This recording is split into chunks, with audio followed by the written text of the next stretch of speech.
Welcome to Rules of Villainy, episode 27. We're live, folks. This is where three new trading card game players quest and challenge their way to the competitive top tables and discuss their opinions on Disney's Lorcana. This week, we're going to discuss the latest news in Lorcana, answer your questions, your live questions, and discuss the latest developments in the developing metagame. I'm Villain Vince, joined as always by my two co-hosts, Villain Andy and the mayor of Lorcana, Brad. But we're also joined by villainous Kirsten as well. How's it going tonight? Great. We just need to like pause and give a quick round of applause for Vince. Like that was fantastic. Yeah. Well done. Well done. You got it right on the first try. Yeah. Brilliant. Marvelous. I mean, Anyway. it was pressure, right? I was like, we're doing it live. Yeah, everything was leading up to that moment was chaos. Like we built it up to be that on the socials too, because we couldn't get your audio to work. And I'm like, oh, come on, not again. It was literally like 5 minutes before too. I know. I was getting secretly more angry and agitated as it was going on. I was like, why is this not working? But yeah, we're here tonight. Andy, do you want to give a little behind the scenes about why we're here tonight live? Well, we tried to use a new piece of software.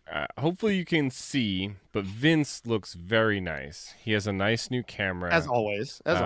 His video quality. Will not comment on his figure at the moment. But he got a nice new camera. I've got a nice camera. Brad's working on it. But we wanted to try and upgrade the quality of the stream a little bit. Maybe get some crispier audio, some cleaner video, and we took a jump off the diving board into the deep end and tried some new software, and all like 7 gigs of the files were corrupt. So yeah, here we are doing it live. It's exciting. I'm kind of glad we're doing it live though, because it's a new thing. Plus, it'll give our growing fan base out there an opportunity to ask questions live. So with that said, before we get into Underworld news, I do want to say, please be sure to write questions to the villains and we'll try to answer them throughout the podcast. And hopefully you'll have some really great questions. But with that, let's get into Underworld news. So our first thing is hopefully maybe you joined us this past weekend because of our Snow Day live stream that was wonderfully put on by Villain Andy and Villainous Kirsten, particularly the gripping snow cam. I particularly was enthralled by that. But rest assured, we are rescheduling the Rules of Villainies at Grapes Games 2025 New Year's Lorcana Spectacular. And Andy, you want to tell them when that has been rescheduled? February 8th. Is it still the same time of day? 11 a.m.? I believe so. I believe It's so. a Saturday now instead of a Sunday. Yeah, Saturday, And it is February 2025, not 2024, like I pumped out on the socials multiple times. So no time machines needed, guys. It is this year in a month from today, except on a Saturday. Exactly. Yeah. But it's not the only live stream we've got coming up. We've got another live stream coming up next weekend. Yeah. This was next week. Yeah, I guess it is already next weekend. Wow, this is coming up on us fast. Set championships are upon us, and Grapes Games will be having their set champions on January the 19th. It's a Sunday. Check back for the time of day because I don't know it. Brad, do you know that one off the top of your head? Probably. Off the top of my head, no. I think it's 11 a.m. Yeah, 11 probably 11 a.m. a.m. There you go. Okay. I'm sure it's 11 a.m. Sorry, So Kristen. 11 a.m. Sunday, January 19th. Their set champions will be the first weekend, so tune in. We'll be live streaming it. You can see all the deck choices. They've consistently had like one of the biggest set champs in all of the St. Louis area, so we're expecting 30 plus, maybe even 40 plus people out there for a great time. So join us here on YouTube for that, February 8th. And honestly, if you're still interested, there are still slots available. You can go to grapesgames.com and register to play if you haven't already done that. So we appreciate Grapes Games. We're happy to be hosted yet again for another great set championships, and Andy and I are excited to cast that. Lots of fun. Yeah. Always great I'm games excited to there. play.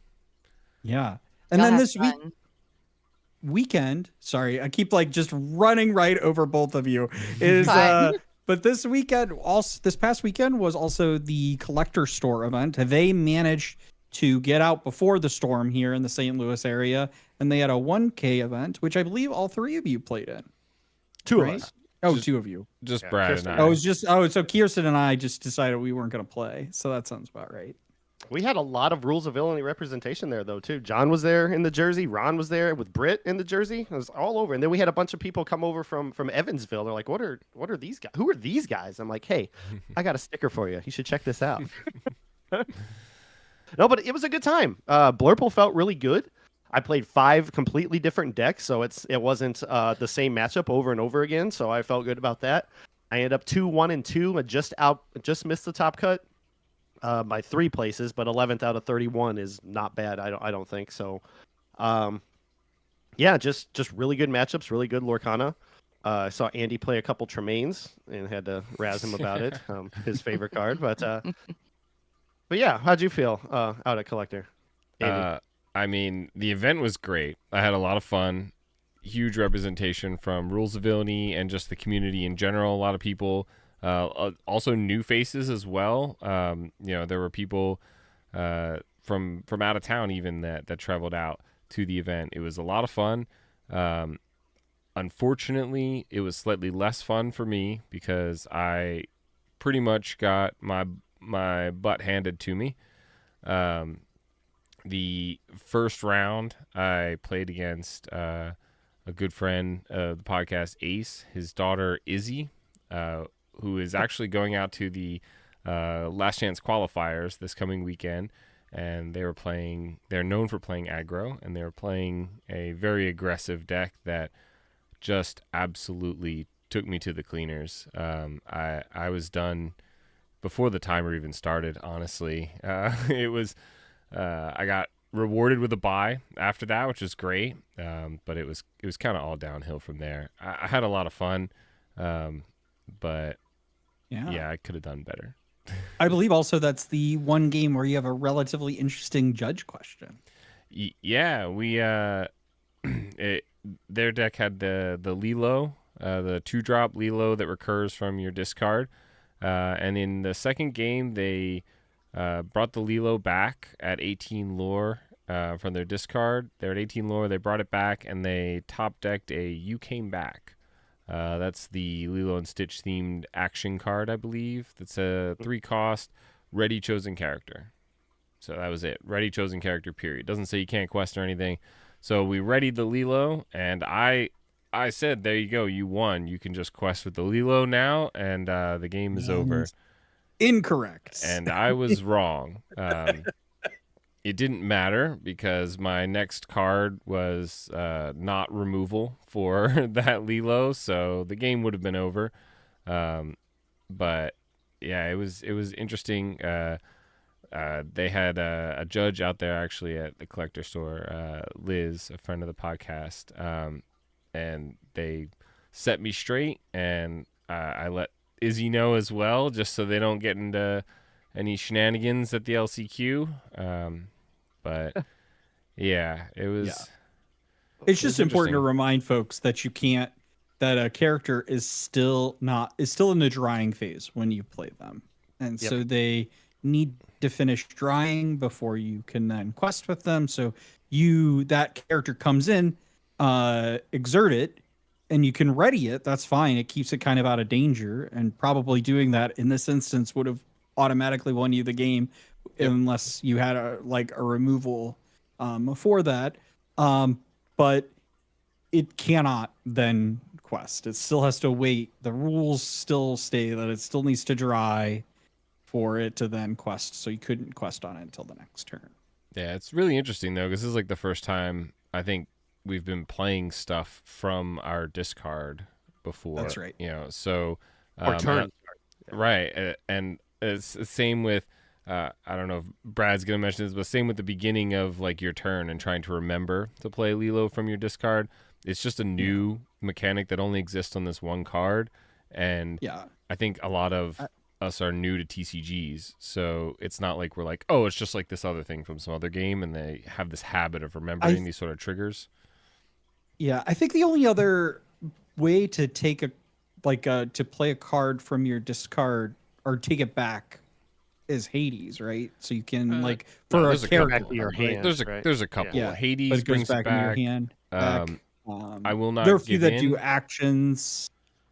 There's the Maui half shark that does actions. There's a couple for characters though, because there's is it try everything or is it I won't give in? The song that you played, Kirsten, when you were testing in the Steel Song aggro.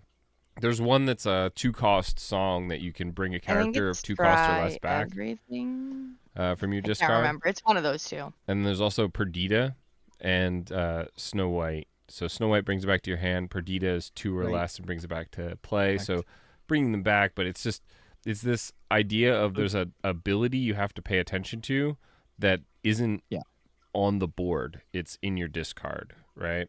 Yeah. It is not try everything. It's I won't give in. And it's I won't give in. I knew it was one of the two. I just couldn't remember which one. Same song. The distinction, lyrics. Pulling things from your discard has always been in the game, as far as I know. I think it was in set 1 with the Hades, like Vince named. The trigger here with Lilo, what's most important about it is you have to do it at the start of your turn before you even draw for turn. Because once you draw for turn, you no longer have the window to do that anymore. So it's when I was playing different variations of Amber Steel this last month and having Lilo in my deck, there were so many times, and Kirsten can attest to it because I played her I think at least both weeks, where I wanted to bring out Lilo, and I'm so used to after 6 sets drawing for turn and then starting to make decisions. So I had to reprogram my mind to be like, okay, I have decisions to make before I actually draw, right? And so that's the biggest takeaway with Lilo here is remembering that trigger before you do anything else, and then taking that gamble, whether or not you want to spend 2 ink before you even know what you're going to draw. Mm-hmm. Yeah, definitely can provide some interesting dilemmas to you, which we may or may not get into. Maybe a little preview. I want to follow up on that deck, that yellow-green Izzy deck, too, because I end up playing her in round 4, and I kid you not, she had 17 lore on turn 4, and I was sweating, playing that little Olivia Flaversham, questing her for 3, playing You Came Back, questing her again for 3, putting her at 17 before I can take control of the board with my Bells and my Elsas and everything I can to just slow her down, because the deck has no draw. I told her at the end of the game, and I told her dad, too, I said, if she can find draw in that deck, like she can with Emerald or with Amber Amethyst aggro, that is painful. Like both me and Hunter and Andy can correlate as attested to as well. It is rough sitting there in 4 turns and almost being done with the game. Yep. Yeah, for sure. Well, the next thing up this weekend is the National North American Continentals. They will start on Friday for the LCQs, and then Saturday and Sunday for the main event, and then a whole bunch of crazy side events, a whole bunch of folks, and I think even a bunch of folks here in the chat and from the St. Louis area are going to the event. Unfortunately, none of us are going. I was so close to go. Yes. And you got 17th at one of those DLCs. So close. Almost. Oh, you meant like just going like to hang out. Okay. Sorry, Vince. But the important distinction is, right, you had to make a choice between Nats and Worlds, and you're playing on both Worlds. So ultimately had to be a choice between this or Worlds, so it'll be a villainous Worlds because Kirsten and I are dedicated to being there. We can take an opportunity to answer a question from the chat from Citizens of Lorcana asking, when is Worlds? We don't know. We assume. You tell us. We assume that it's March, but we don't have any confirmation from or any official announcement. So, haven't they had Ryan Miller on their podcast since Citizens yeah, of Lorcana? You got the connection. Yeah, you got the connection. You tell us, man. You just text him real quick. Be like, hey, what's up? I tell you who we need. Smiley face. Is we need Liam. Liam, they know. They know. They've Like if gotta anybody know. knows, everything. They've got to know. They know that we're I don't talking about them know. right now, honestly. I just want to know so I can book my dining reservations. Sure. Oh yeah, those are brutal. Like, there's hotels, there's like Like tickets to 60 the park days, and I stuff. think. But the dining reservations, if you want to eat at like one of the I nice restaurants, Want my You need dining. you need to know. We probably already missed all the dining reservations, honestly. We're gonna Oh be no, eating at like I'm gonna 10:30 find at night it. again. Just like I found the last one, I will find the one I want again. The might be at one you 10 want. p.m. Yeah, I was gonna say we again. ate dinner at like 10 p.m. I don't know if that We was the one did. you wanted. It was good, but It was the restaurant we wanted. I didn't care when we went. fair enough. yeah. I mean, that's not that late, given like how late we ate at in Seattle. So Fair. and Chicago, to be honest with you, in Chicago is even worse because it was hard to get to places to go eat. Yeah, I've heard people say that went to all the DLCs it- say that Chicago is the worst. It was really Yeah. busy. Like we thought we Yeah. had we actually our team that we went to go sit with at one of the pizza places got there way before us, and we actually just kind of came in and got 2 chairs and got our pizza pretty quickly. They did the bulk of the waiting for us. I had to go do a 5K with John ahead of time, and that kind of put us behind. But I did hear a lot of people complaining about it. I will say, I think from the logistics side of it, I did like being able to stay in the same venue as the event was happening. That was certainly convenient.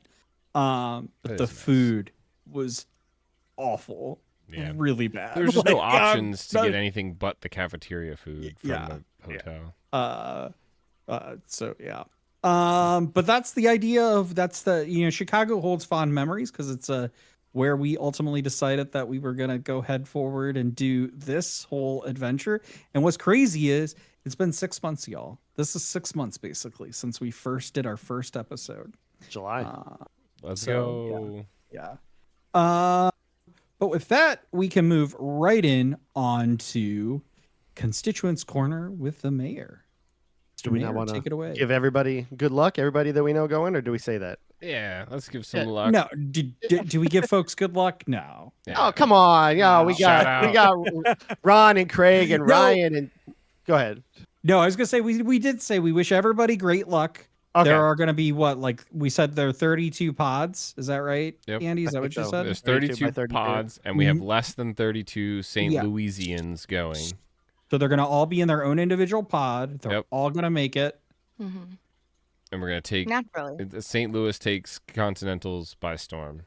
Yeah.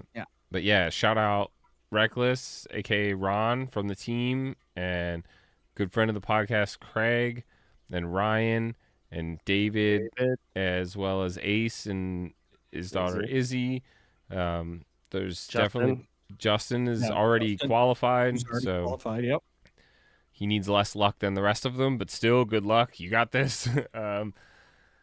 I feel like we're forgetting people, but if you're headed out there from St. Louis, Dan Regal, Citizens of Lorcana, rooting for you in a different Nice. pod than Ron, of course. Of but course, yes. yeah. There are a few. There's a few extra pods, so all of our friends that aren't from St. Louis can also get their own pod and take Continentals by storm.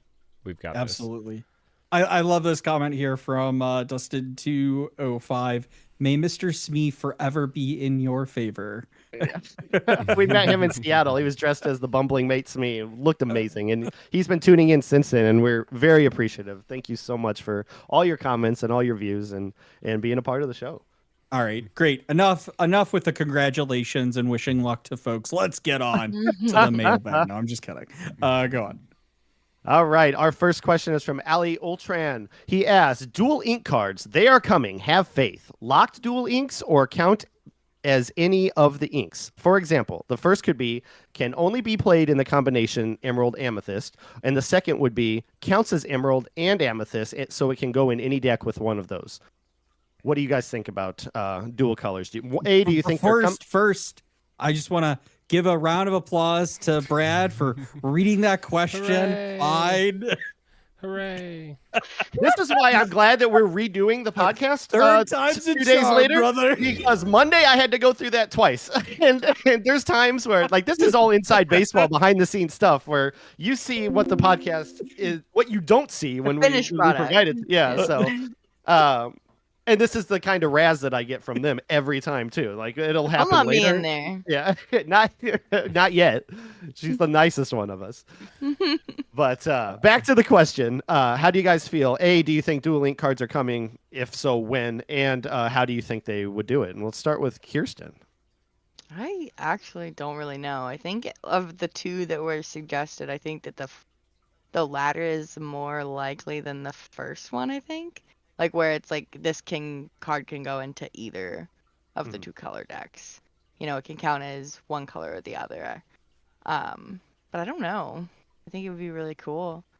It's going to make my brain hurt a lot more than 6 sets already do.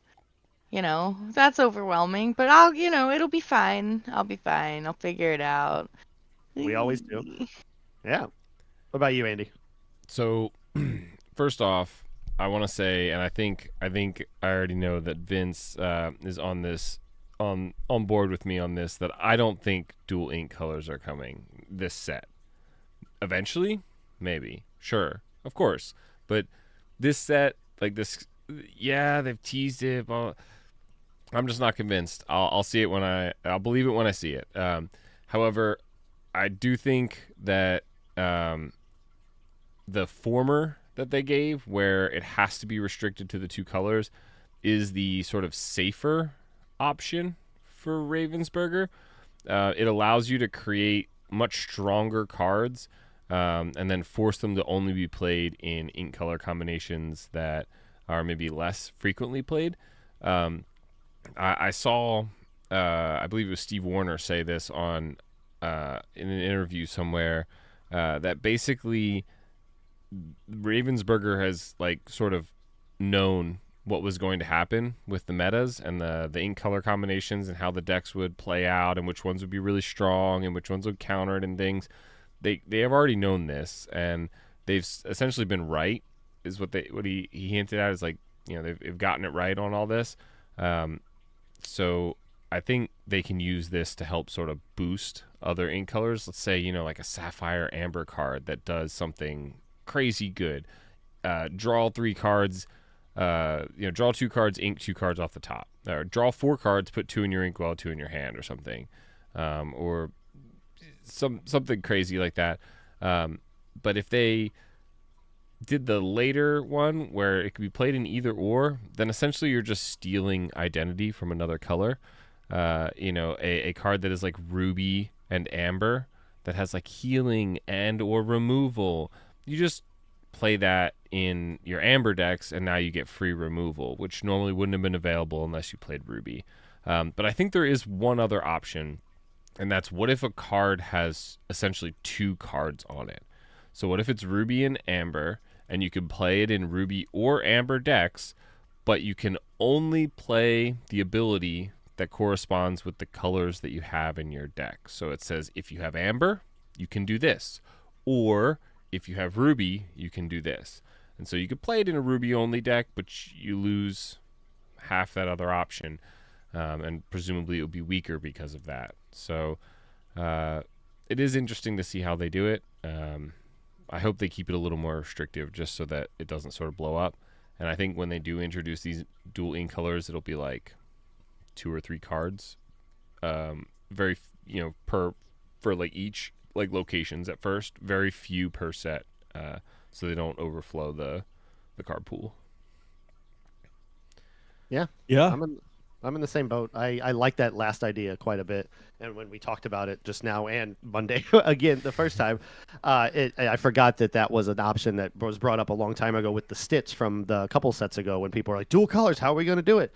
I like that a lot. The fact that you get double the power by combining these 2 colors, and the fact that it also promotes people to play colors that they might not often play or might despise in some regards. They're like, oh, I like that character. I like those abilities. Maybe I'll try these colors. Who, a lot of people are set in their ways or their decks and don't really branch out. So I think it encourages that, and having the double power for playing those 2 colors is, I think, pretty fundamental for what that kind of card should accomplish.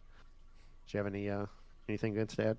Yeah, I mean, I agree a lot with Andy. I think maybe the only contentious point is like, I don't it is certainly possible we get dual link cards faster. The that has been sort of hinted for the next set, at least somewhat hinted, and also we haven't really seen a ton of cards for that. Hopefully we'll see some more reveals this weekend. I would honestly be surprised if we don't. But we also haven't had a lore cast either for the new set. Yeah. So we didn't get any reveals at EU either. That's true. We got That's two true. sets revealed. So I feel like it's Fair, time to do fair. cards. Okay. But to Yeah. be fair, like we weren't that far along in Azurite Sea when the EU Continentals. Like we're gonna see a much more developed meta game going into Continentals. We're gonna get much into North America Continentals. We're getting closer to the set 7 release. And so, I think it's likely we'll hopefully see some cards. Now, granted, before people rag on me, like I know we've seen some like promo cards, like 1 or 2 promo cards out there. That's not really what I'm talking about. I'm talking about like the main, what we see generally in the lore cast when they bring out the big giant cards, which I absolutely desperately want at least one of to put on my wall. The Ryan-sized cards. Yeah, the Ryan-sized cards. But so I think maybe we'll see one, and maybe they are kind of holding off to announce that because they are a little late in the announcement cycle for Lorecast. Yep. So maybe. But with that being said, I kind of agree with Andy that if they're going to do this, they're going to do it in a way, or at least I hope would do it in a way in which you have to play both ink colors because of the identity issue, right? If you start allowing cards to bleed over, the individual kind of ink colors just lose their own identity, and it makes the game really flat. There's not why would I play a ramp deck with Sapphire when it's like, oh, I could play, Ruby Amethyst and add this Amethyst Sapphire card into, dual ink color into that deck. And like you could run that combination with each of the identities of the ink colors. And Ravensburger has done a really good job, in my opinion, on keeping the ink colors very well identified into what they're doing. And when they kind of step a little outside the box, they make it very expensive for you to do something that ink color couldn't normally be able to do. So that's why when people are like, well, why when we have this like power creep and stuff, a lot of times the examples people use when it comes to power creep are cards that are in 2 totally different ink combinations that have a similar effect and maybe even a similar cost, but one is clearly better because maybe it's inkable or it does an extra thing. Right. But the reason why that is because when you then look at the identity of that ink color, for example, I think of like Maui Half Shark, right? Like why is this in what's the Emerald card? Is it the Tremaine? Yep. Yeah. And it's like, well, you could kind of see why those fit into the identities that they are and why it's not necessarily a power creep. Because if you're not going to play Emerald Steel and this is kind of the card effect you want, that's the option you get. If you want a cheaper option with the Maui Half Shark or the better card, you then play Ruby, right? Like that's the whole kind of concept of this. So I think you then start to bleed. It's like these dual ink color combo cards just end up becoming another card you add to an already existing deck. And I think in order to make the meta much more flexible and much more broad, what's more likely to occur is we're going to see dual ink cards, or at least I hope that we're going to see more cards that bring ink combinations that don't necessarily play as well together and give them the ability to play better together. So things like Sapphire Amber, we don't really see that. That would be there's some combinations out there that just don't see any play at all. Yeah. Even really on thematic decks. So giving them the ability to kind of do something together and open up the alternative, I think, is the path forward. I'm not totally opposed to the idea, though, of that, what Andy said kind of the last, if you get both effects, if you play both. The only thing is, then those cards would all have to be significantly, which they're probably going to be, but it's like you could never have a 1-drop dual ink card, right? Because like you'd have to know like, oh, well, I am playing, playing this color, and so there could be some rules kind of thing on the edges there. I think what's more likely to occur if we ever do go further down, which is also another possibility, is colorless. I think that's the opportunity for cards to come into decks that do break the mold of any individual ink colors, is just having a true, or if you will, inkless card that can kind of do anything. So we'll see. Yeah. What about like what about like the idea that these cards are now I lost it. Did you lose the way? I lost the way there. You added that extra good idea about colorless on there, and I was like, oh, that's really good, and I immediately forgot my previous question. It was a good thought too. Must not have been that good. You lost it. We did have a user question. We did answer one from Citizens Lorcana in the middle of that, asking about the if we're going to get set 7 spoilers this weekend. I think so. I mean, they have to give us something big, right? A few cards, maybe a legendary or two, which also is kind of a good segue into another user question regarding the dual colors. Denzel Eslinger asked, would it make sense to make dual color legendary so they are finally more playable? You guys, do you think there's any kind of like rarity restrictions on the dual colors, or is it going to be solely based on the mechanic and what what they decide to do with it? I guess we won't really know. He's trying to make he's trying to make legendaries more playable. I know. That's what I'm saying. Yeah. I mean, some legendaries are playable. You gotta win some, you lose some, right? I feel like there's at least one every set. I think when sometimes they do only have, one, but. I think when they do have the dual colors, they're going to be commons and uncommons, like locations were. Maybe a few rares, but I think much like they're going to be excess, right? The characters are still the main focus of this game. And so just like with items, actions, songs, locations, these cards are going to be less frequently legendaries or high rarity even. That makes sense. Yeah, when they released locations, right? The highest was a rare location. We didn't see a super rare until this last set. Still no legendary location. I'll be honest, like, this kind of ties. I just think that, rarity and playability don't necessarily have a correlation in this game, and I think people should just, recognize that that's like just not going to happen. That's not what Ravensburger's trying to do. Clearly.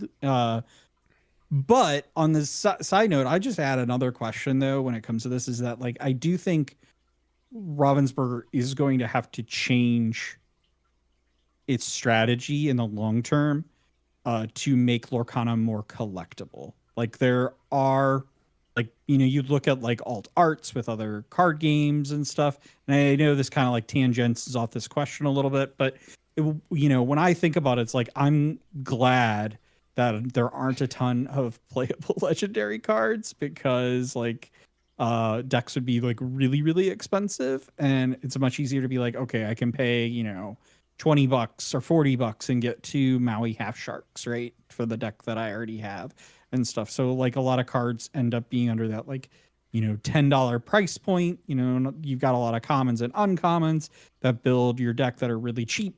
A lot of times you can get them, by opening a single box, or by, trading with folks, or, just getting bulk from people like us that buy way too much product than we ever need. So it's like, I only want, like, it's like I try to get a playable of every card, a playset of every card. So, maybe if a card does get good in the future, I'll do it. And that would be significantly harder to do if like every legendary was playable, because then every legendary would be like $30-$40. Like, they'd be expensive, and that'd be an expensively inaccessible game to most people. But with that being said, because legendary boxes, legendaries are not so high, there are a lot of legendaries that hover around like $1 a piece.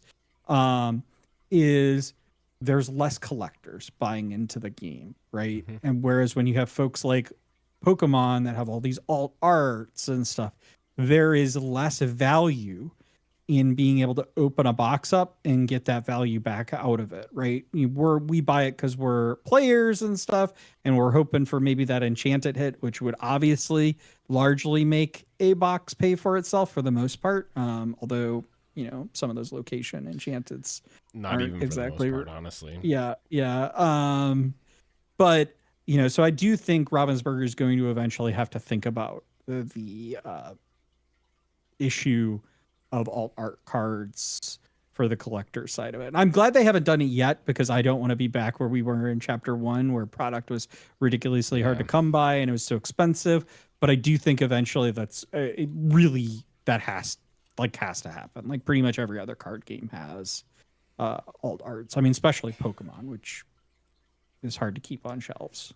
Yeah, I kind of struggle a little bit, because on one side, like, I'm a compulsive gambler, if you will, in this aspect, that I love like blind boxes and mystery.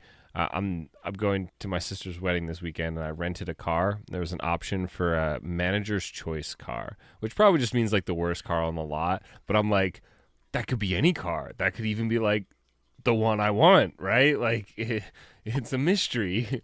So I love the idea of like opening packs and things like that. But at the same time, coming from my only real big experience with a TCG was with the digital one, Legends of Runeterra, that Riot Games made.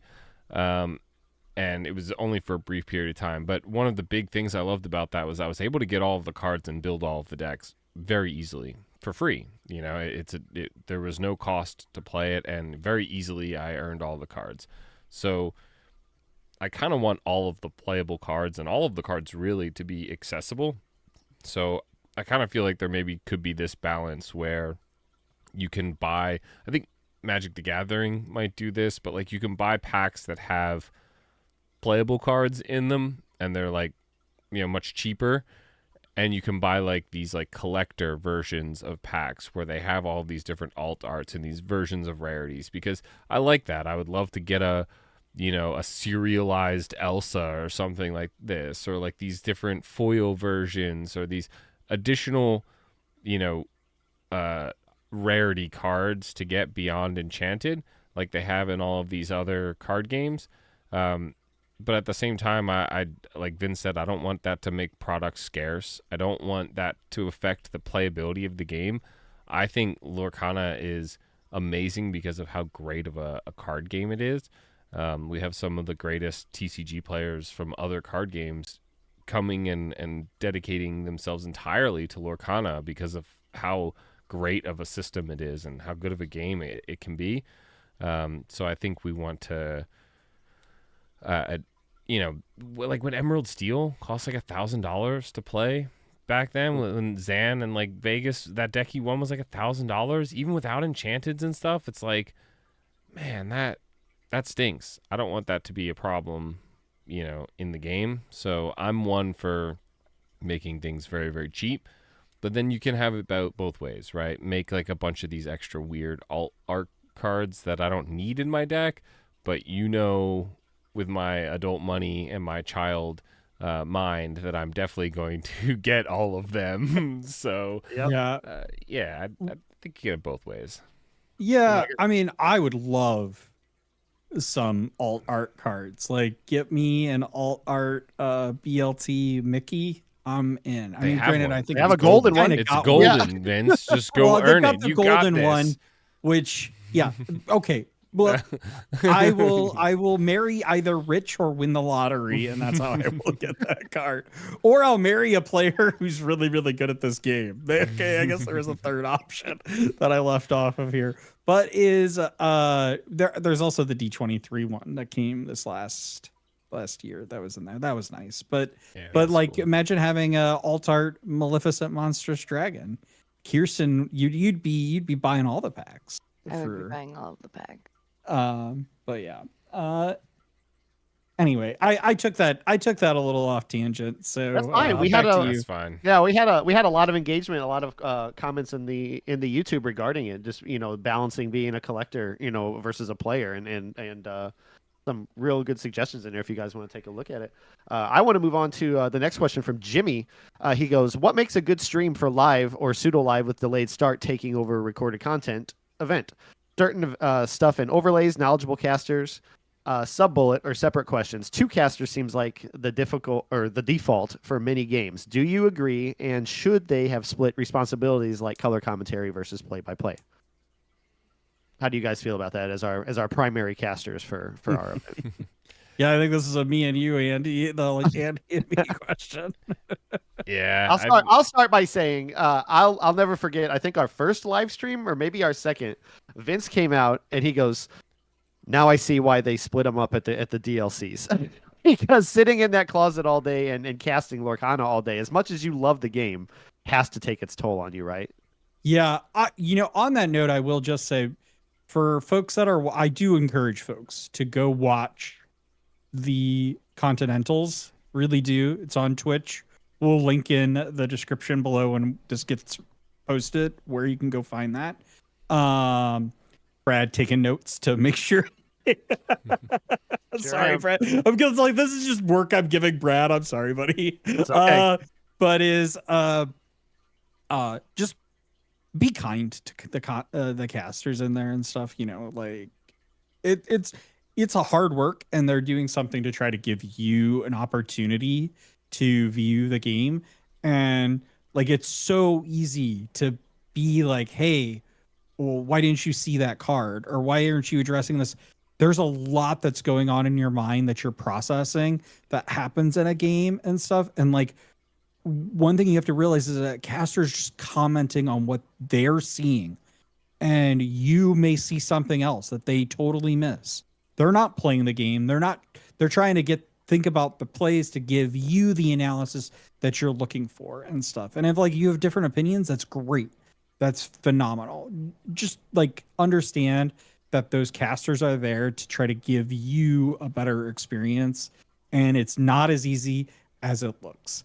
And I'll say too, when it comes to this conversation about color commentary versus like play by play, commentary is like, maybe you prefer one over the other and stuff. It's fine when, you're not getting the play by play. Somebody out there is enjoying the color commentary. And even though you might want to see more play-by-play or game analysis commentary. So ultimately what I'm getting at here is like, we got a big stream coming up. Be kind to those casters out there and stuff. It's a lot harder than it looks, I promise. Except for Vince. You can give him a hard time. That's allowed. Come in the But chat you guys- and be like, "Vince, you got this. Do better." Yeah. So we have a lot of fun. I do think, even from a caster's perspective, like you often as a player, you think like when you watch back one of your matches and the caster's like, "Oh man, why didn't they do that?" And you're like, "Because I didn't see the other player's hand. Duh. That's why." Like, you have all this, and then you have to think an even further remove from that is the chat, right? You're like 100+ people potentially in the chat, just like all hive minding, like how could they possibly solve, and so now you're like, why didn't the casters think of that? And then why didn't the players think of that? Like, me at home, I should have won Continentals. I'm the only one who thought of that, typing at my computer. And so you have to realize where you are on the spectrum of viewing the event. yeah. But it's to get more back to the question or whatever, I guess. It's a lot of fun. I think you need the commentary and the play-by-play. I think another thing Vince didn't touch on but gets brought up a lot is, like, Lorcana's a new game. There are a lot of people out there that don't know this game, and then there are even more of them that don't know TCGs really at all. So I remember watching some of my first DLCs and live broadcasts, and someone would sing Friends, and they'd be like, "Friends on the other side." It's a song. The song mechanic is where you can exert a character. And I'm like, come on, man, I know what this is. And I have to realize that, a lot of other people are new players are joining this game every day. And so, it is this really interesting balance between like the hardcore, like this is what's going on in the game. This is what they're thinking about. This is what's going through their head and what needs to happen. These are the top decks they could possibly have that save them. And then like, look at the art on that card. Like this card is awesome. And like the movie it's from is awesome. Do you guys remember Emperor's New Groove? Like it's so underrated. Like there's this interesting balance between that. And I think it's something honestly that we are still working on. And certainly the DLC, the production team and everyone is trying to figure out as this game develops. And if anything, I encourage you to watch our future streams because we improve every time and we've got a lot of really great ideas to put into effect. So shameless plug, January 19th, Sunday, as well as February 8th. Join us. And I think we might do more of these live streams too, because they're kind of fun, getting some live feedback from you all out there. Would you say we would do it again? It's a lot easier to edit too. But that do you have another thought? I was gonna go into the third part of the question here. I thought that was a good segue. Oh yeah, go on. I can always circle back. Andy just named off the next 2 dates. Jimmy finished off the question asking, lastly, when are ROV caster tryouts? And what I wanted to say was, and I'm sure you guys will agree, any of these events that we're doing, I'm sure they would love to have a break from doing it. And I think, Jimmy, you and anybody else who's listening locally who wants to give it a shot, I'm stumbling over my words here. Again, this is why we edit. But, you got a great mind for the game, and I think that you would be a great job in the booth, do a great job in the booth talking about it. So if you're interested in that and you're not playing or you have a break, just ask one of us, and sure, we'll gladly get you in there. Absolutely.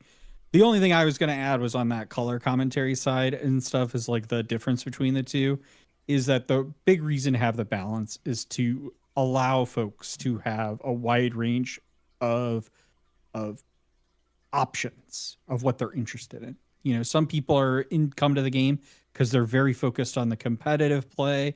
They want to know all the play-by-play analysis. And then there are folks that come into this game because they're really interested in Disney and the great artwork, like Andy talks about. Like, we don't talk about this enough, but honestly, I'm astonished by some of the artwork that's there. And having had the opportunity to meet several of the artists in the game and just hearing how their stories have come into Lorcana, it's just really, really cool. And having somebody that can talk about those things is just an awesome value add to the game. Because you think about it, it's honestly, if you relate casting, this esports type thing to, the normal sports, whether you're watching football or baseball or any of the other sports balls that are out there, they do color commentary. They talk about where did this player come from, what are their stats, or their rookie year, and they tell you all of this stuff, and they'll go on a long tangent about the lunch they had and stuff. There's plenty of color commentary that happens in regular sports, and it just makes sense that we bring that kind of same model to the esports world. And we're not unique to Lorcana's not unique to this. Every esports game does this, or even other trading card games do this as well, just bringing a whole new layer to the game. I agree. I think we should get the Brad's stats up here. I'm going to go back through Melee and compile his wins and losses for his entire rookie year of Lorcana and have it up for the stream. When he steps up to bat, we'll be able to put that on the screen.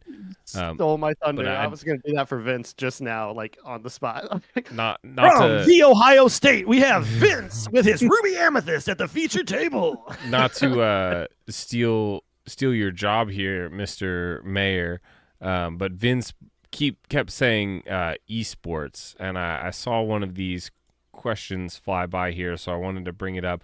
I've been screenshotting them. They asked, Denzel asked, what are your thoughts on the big job posting from Ravensburger of an executive producer position for digital games? is that key that we may get an online or app version. So I kind of want to bring this up. I don't want to go into it too much. But Vince said esports. Technically, this is not an electronic sport, Vince. This is a tabletop game. However, fair. You've gotten me. You've gotten me. I stand corrected. The job description that Ravensburger has is like undeniably for someone whose sole job is to build out and get third-party developers and like flesh out and build a mobile client or a PC client or some sort of digital client for Disney Lorcana. And I just want to say, I think I speak on behalf of everyone in Rules of Villainy. I'm here for it. We're here for it. Do it. Pay that person extra money. It is incredibly dangerous for me to have a mobile client, but I do welcome it. Anything that gives me the opportunity to continue practicing when I can't make it out, or whatever the goal of the app is going to be. I'm fully invested in this game and excited for whatever they can produce. That's all I can really say. We don't know what it's going to be, right? Like what capacity? We don't know what it's going to be, but I think we all like. It's not a question of if; it's a question of when Ravensburger and Disney were going to put a digital client together for Lorcana. We don't know what shape or form that's going to be. Is it just going to be a mirror of the tabletop game, or is it going to have some different rules? There's some things we don't know. Obviously, we don't know anything about that particular, but I think, it's inevitable for that to happen. And I can say, as a person who can only play test with my cat, and frankly, while he's a lovely kitten, he is not the best Lorcana player to play against. Andy, I know, is thinking about something smart to say at the moment about that. Have you seen the TikToks of the cat who flips over the cards for like Cards Against Humanity? Yeah. That's how I imagine Cassian playing Lorcana with you. Just bap. We need to make a parody of the Disney Lorcana commercial they have, where the two people are sitting. Yeah, well, the two people are sitting there, and the one guy plays is like foil, so he earned it in the DLC. Foil Enchanted Cinderella promo card that they won in the DLC against this person who has clearly a starter deck, and then they just play Dragonfire on the Cinderella, and you're like, come on, mate, that's not a real card. And they're like, yay, I win. And but that person needs to be Vince's cat. That's just like Dragonfire, and Vince is crying. Vince plays his Enchanted Elsa. The cat just swats it off the table and dings it with its claws. Oh, yeah, I probably don't want that to happen. Listen, that Enchanted Elsa is in a lockbox. Hermetically sealed, climate controlled. I don't have the vault door card out. Dang it. The vault door. You were not prepared. I was not. I have a bunch of action cards in front. I'm giving up my whole shebang right now. But have a quick chat in the YouTube asking how many coins are in the swear jar, and I just realized I never got to actually say anything. Since we are live, I did create a swear jar for anything that slip out, and I'm proud to say I've been shuffling these cards the whole time. A bunch of gold coins that have not entered there, so I'm not enticing you, I'm not encouraging you to let me put coins in there, but if you guys noticed it back there, that's what that was for. Kirsten and I are like, oh man, you're now tempting us. I have 16 gold coins, and that's how many we have. All right. What's the next question? The next question is also from Jimmy. It is the final question from the Discord this week. I am on the wrong tab. Many people, including myself, were hyped on Prepare Your Bot in spoiler season. And like the first recording, I'm going to be like, who are those people? Sorry, Jimmy. Why don't we see it anywhere, even as a one-of? Is it because Sail the Azurite Sea pushed out Fishbone and Aggro Decks pushed out Dime versus Shark Shenanigans? Or should I buy 100 foil copies in case the meta slows down and in the future and it becomes good? And for reference, for anybody not looking at it like myself, Prepare Your Bot is a one-cost inkable action, and you get to choose one of two things: ready a chosen item or ready a chosen robot character, and they can't quest for the rest of the turn. So, It's bad. That's why, Jimmy. Like when this was announced, the idea was that you would just ready your dime and win more, right? And now, like he said, dime is no longer really a function. It's like it's a one of, if anything, in most decks, because of how fast the game is now. So I started, looking into other items that this could work with if you're wanting to do it currently. And again, like most cards, I think that it's something that will, in the future, possibly, be a late game. Like, holy cow, did not see that coming kind of card. But you got your Eye of the Fates to double tag somebody for that extra lore for questing. You got your Quill if you need that extra ramp for whatever reason.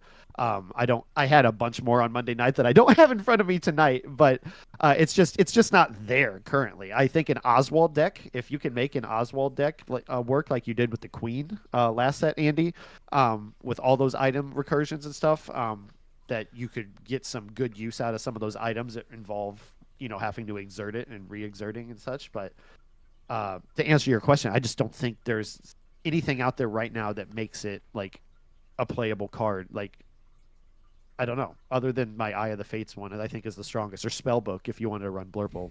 So just saying, this is not financial advice, except for financial advice to Jimmy, which is yes, you should absolutely buy 100 cards. You should do it right now. You'll pay more in shipping than you will in the cards themselves, but you should 100% do it. Nobody else should do that except for Jimmy.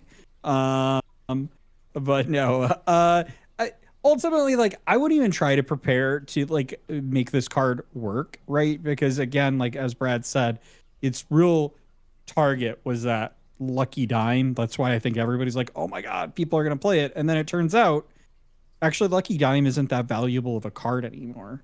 A lot of decks not even are in some playing of the decks. one or none because there are other win conditions, right? This would be what we call like just a win more condition, and you're kind of upping up a pretty valuable slot in your deck to put this card into it. And I just don't, for that reason alone, I just don't think it's really a valuable tool for you because you're trying to do other things in the deck. The other thing is the game is faster. We've talked about this a lot. The game is significantly faster than it has in the past. And so where maybe we would have seen this played in the Shimmering Skies era, in the Azurite Sea era, less likely to see that being played. But yeah, I also think the other thing I'll say is that maybe we'd see this be played more if there were better robots. For sure. If you could do both of the options on here, then yeah, I think it might be playable. But the fact you can really only choose one, and that one effect you use really has no good target anymore in the current metagame. Thinking about, well, I guess they can't quest again the rest of the turn. Never mind. I was like thinking about resetting that Baymax for more lore on quest would be amazing, but you just can't do it. I agree with you. There's just not enough robots. I'm trying to look up the robot number right now. I think we did it before. There's just not a lot. Yeah. There's 4 robots or 3 robots, 2 Baymax and Ben. Yeah. Ben. So it's just not gonna get that value until more of those are in here. Mm-hmm. Do you have any thoughts on it, Kirsten? No, I agree with all of that. Okay. And we got some questions here in the YouTube. Megan is so glad that we that you guys finally watched Big Hero 6. So congrats to you guys. Shout out to Megan. Movie. Shout out to Grapes It was Games, so by the way. good. Grapes Games is streaming us right now in their store. They're in their Lorcana open play. Hi, Grapes. So that's fantastic. Thank you guys so much. I just imagine, like, you remember like the old school pictures of like the people standing outside the TV store, like watching like a newscast on like the TV. I just imagine there's like a group of people outside Grapes Games just like watching through the window of our stream. We gotta Go inside. Go inside and play Lorcana. It's warmer in there for sure. Yeah, for sure. Let's see. We got a few questions here that I wanted to grab. Well, Captain, before we're gonna take a quick break, okay. live stream break, but we'll be right back to answer more of your questions. Okay. Be right back.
All right, we're back.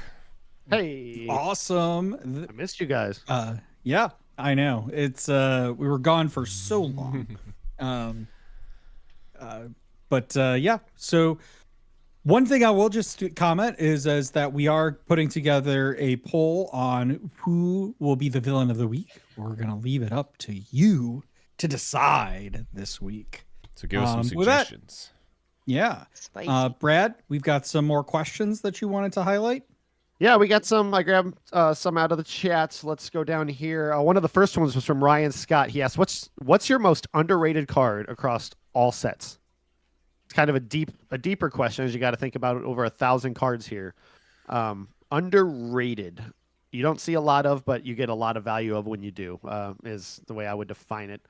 Yeah, mine's easy. Spellbook. Spellbook. I knew as soon as I looked at you on there, he's going to say Spellbook, and I already planted that seed like 5 minutes ago when I talked about it with the Prepare Your Bot. Yep. Mm. Spellbook. Most Which I don't think is a super playable card right now, but I just love that card. Most underrated. I don't know. It's really tough. It is a tough Yeah. question. Sorry to hit you with the hard ones. Like, you can blame Ryan. Probably You can blame Crab. I'd probably say Merlin Crab. I think Merlin Crab's a pretty underrated card. I know a lot of people do really love it, so maybe that's a hot take for some.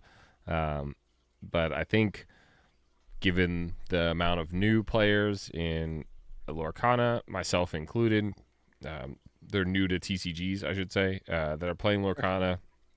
I think sometimes it can be undervalued how important that additional 3 strength can be to be given to a character, especially when combo with like Merlin Fox.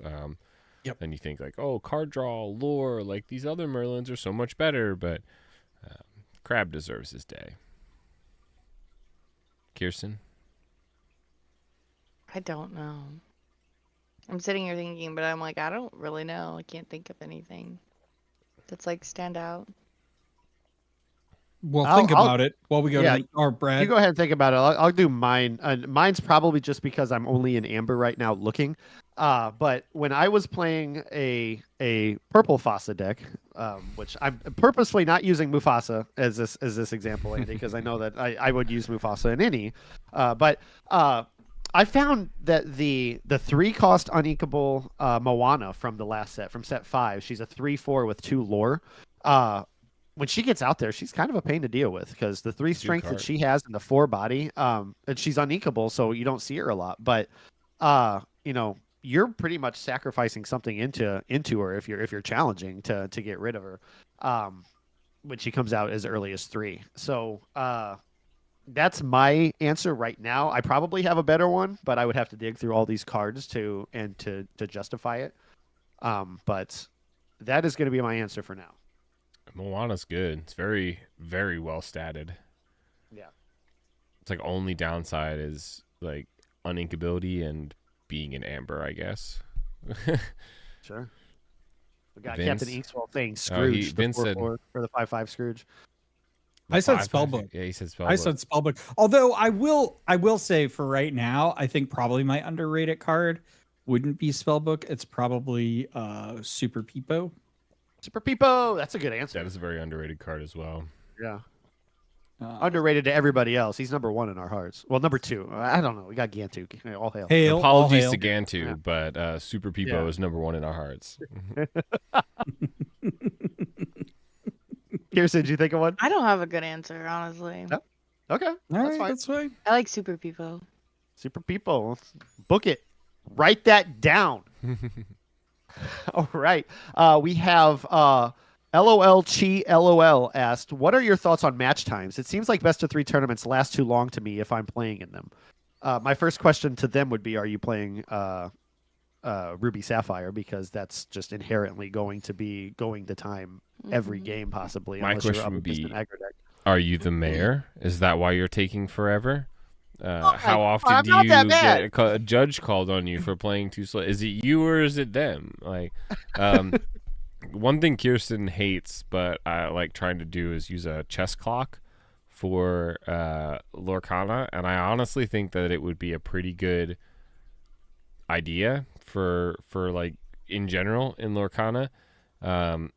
You have the like regenerative time, so like it gives you time back on your clock for like readying up your characters and drawing your cards in the start of your turn.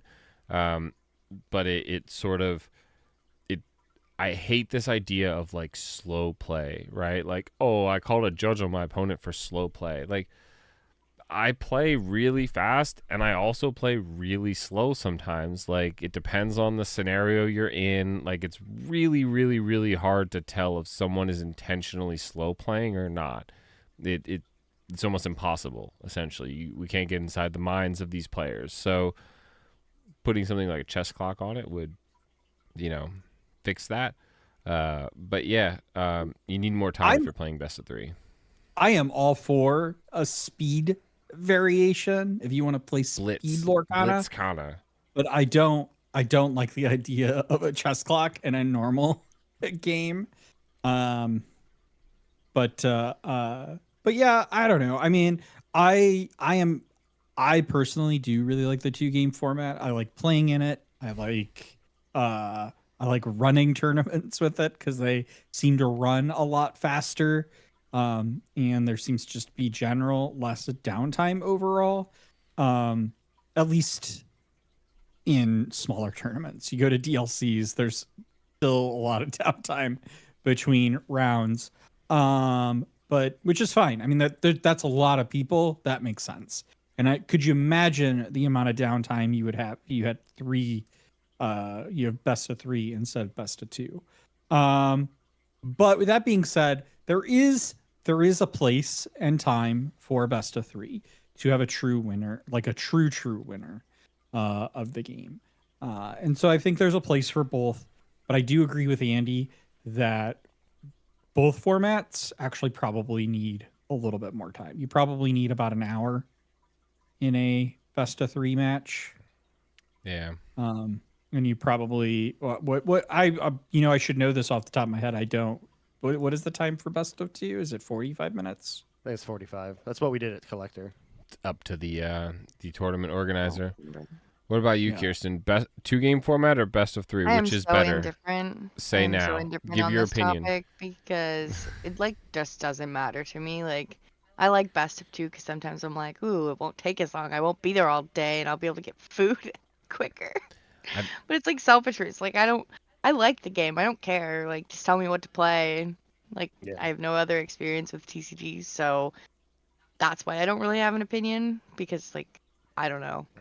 Either way is fine. I don't really care. I almost never go to time anyway. Like I'm not one of the people who's like always the last Brad. people to be playing. Brad. I wasn't gonna say Sometimes it. it's Andy. Sometimes it's Andy. It is very frequently also Andy. So Yeah. Brad actually, from my experience, at least running tournaments, hasn't gone to time all that often in the tournaments. yeah, He takes a lot of time in practice rounds. So when he has unlimited time, Brad takes all the time he needs. That's true. Strategic. No, not really. I'm indifferent as well. I'll play either one of them. I'm with Kirsten on that. Because in my mind, I feel like it is an accomplishment if you can win both on the play and on the draw.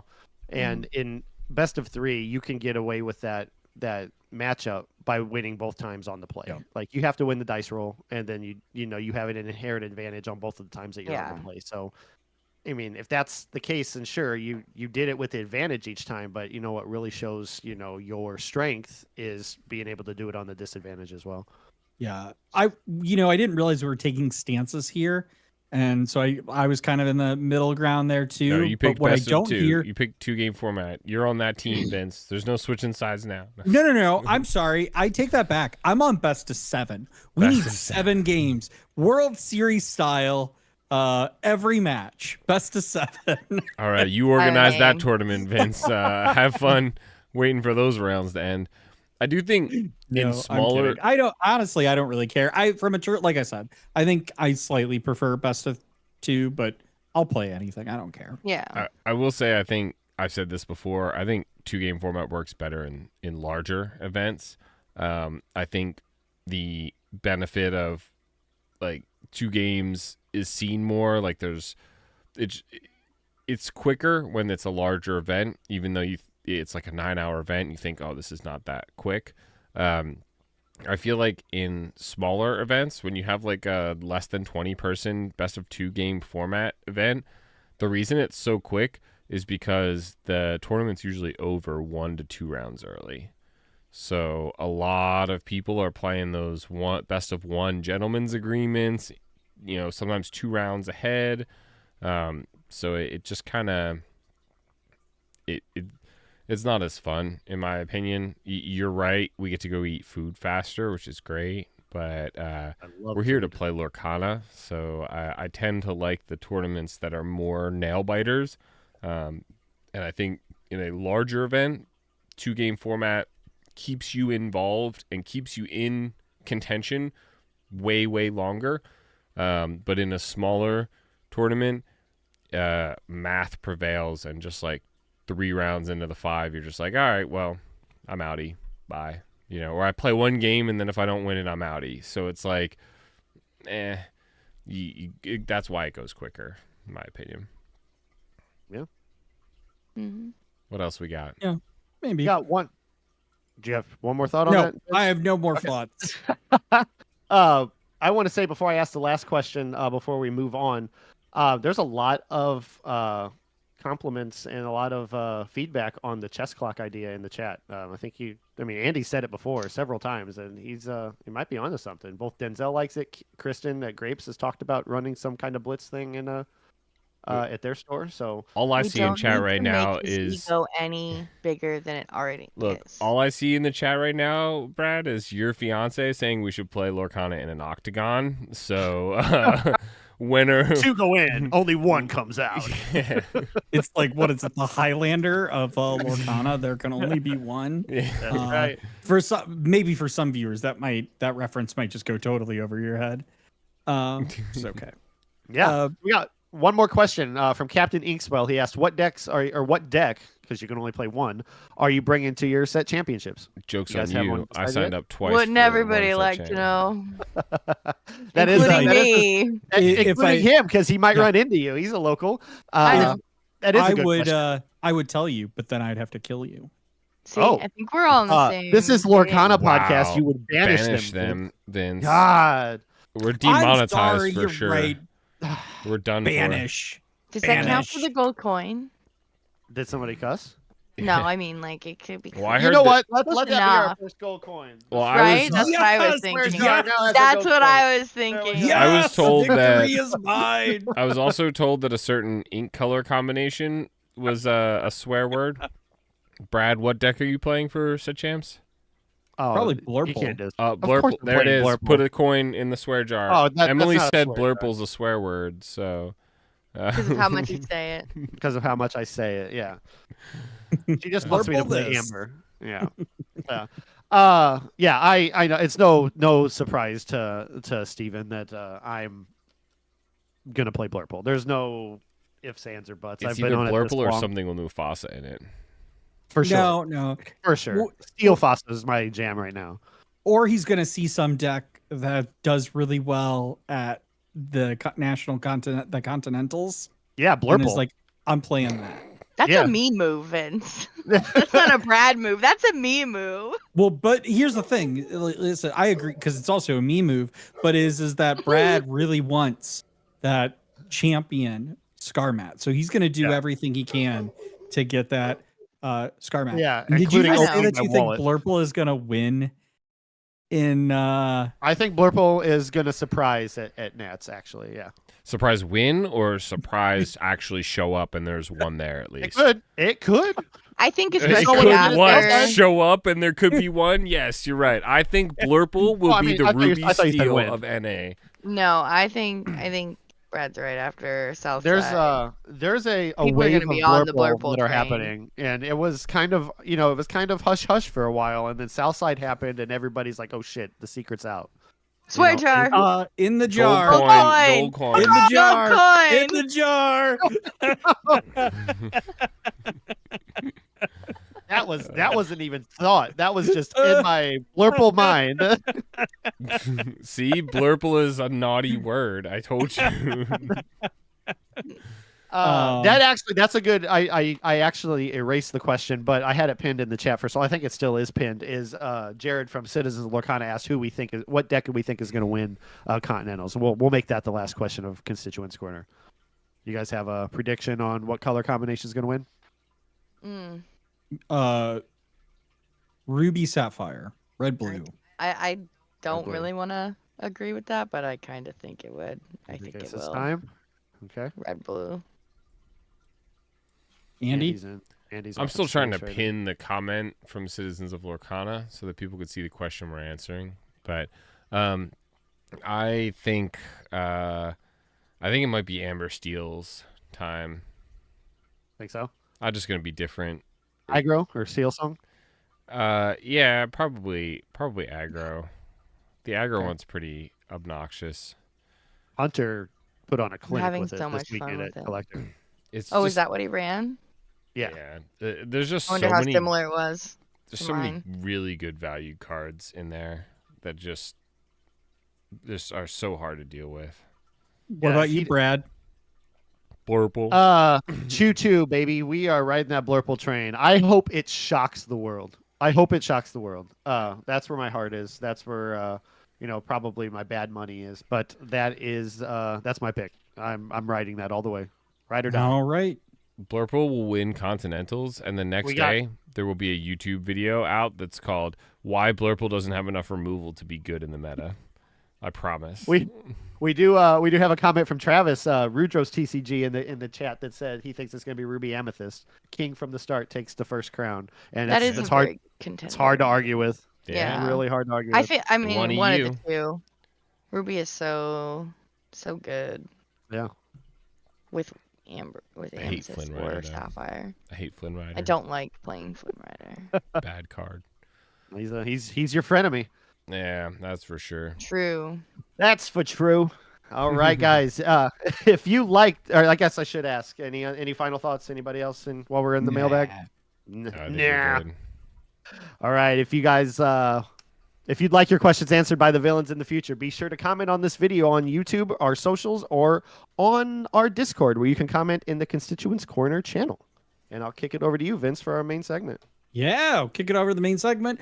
But before we start, I'm just going to say there are 16 of you in the chat, and only 5 of you have hit that like button. And that is an unacceptable ratio. So please smash that like button to help the YouTube algorithm.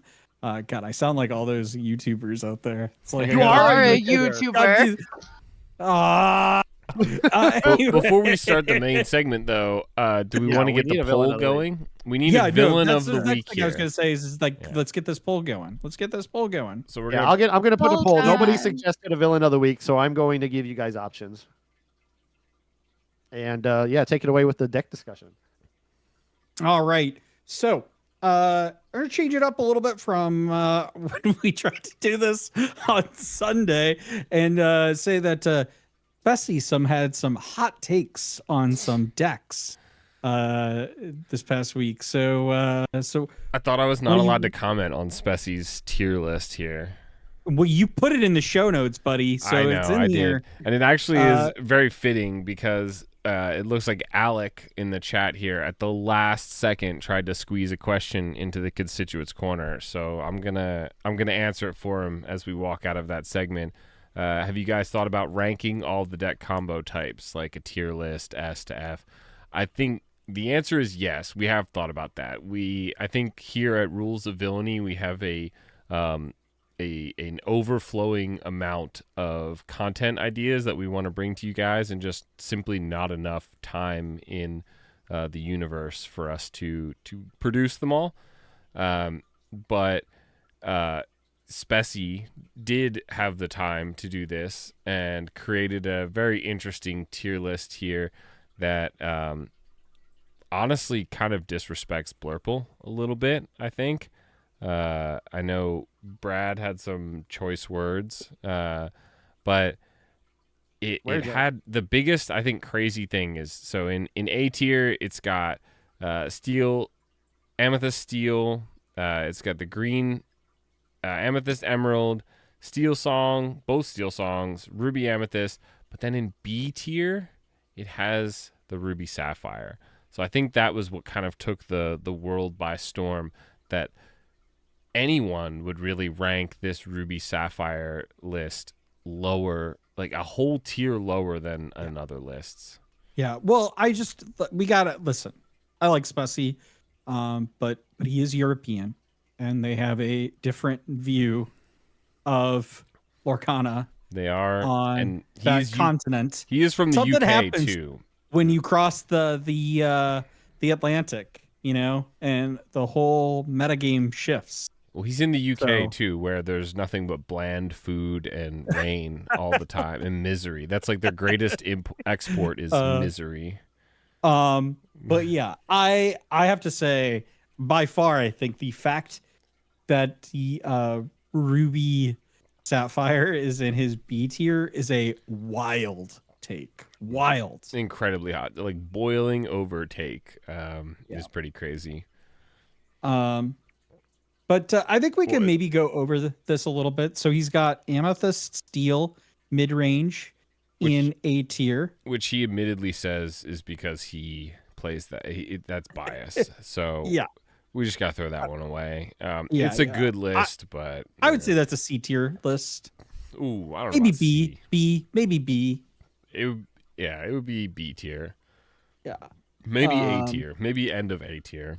Depends on which version you're I'd- playing, and Top B tier, sir. I think Top we're gonna B see tier. a lot of it in NA Continentals. I'm not gonna lie. Honestly, I think we just need to do what Alex said and do a whole ranking of our own at some We point. should. But so we'll go around. Any of you disagree with what's in the A tier here? Yeah, Andy? probably the regular Steel Song, and the Emerald Amethyst. Yeah. Yeah, I would take Emerald Amethyst out. Bring it down one. Ruby Sapphire needs to go up one. Or are we just talking about A right now? What shouldn't be there? Yeah, what shouldn't be there. Yeah, I mean Just try yeah, let's do Emerald Amethyst. That is still a fast, strong deck, but I just don't. I'm talking from experience. I just don't see it as often anymore. I know is Cody still on it? I didn't see Emerald it once. Amethyst. Yeah, I didn't see it at Collector. Out of the 5 different decks that I played at Collector, I didn't see that one once. I think it gets eaten by Steel Song a bit too Mhm. much. It's Steel in Yep. general, and there's just a lot of Steel because if we come to the realization that Amethyst Steel is actually viable, then it means that there's now 2 incredibly good Steel decks that are at the top there that just sort of eat away at this this Amethyst Emerald, and it's just not fast enough to really trade off. I did get the tier list up here, so you guys can take a look at that real quick. That we're critiquing here, I guess. But What about you, Kirsten? What are you thinking?